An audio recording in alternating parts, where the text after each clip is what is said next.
ही कविता इयत्ता 6वीच्या जुन्या मराठी बालभारती पुस्तकातील ऋतुचित्र ही आहे. या कवितेचे कवी शिरीष पै हे आहेत.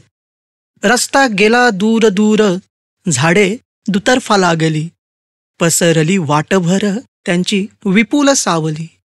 ऋतू वसंत म्हणून झाड झाड पल्लवित, जशी प्रत्येक पानात तेव तसे दिव्य ज्योत. कुठे गुलाबी पोपटी, कुठे दाटला हरित, एक पालवी परंतु रंग केवढे अनंत.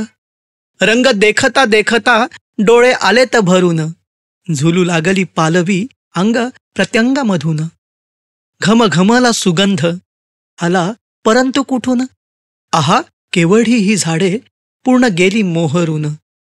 गंध कुणाचा कोठला, कसा बाई ओळखावा, एका दमात सारीच फुले लागली फुलाया.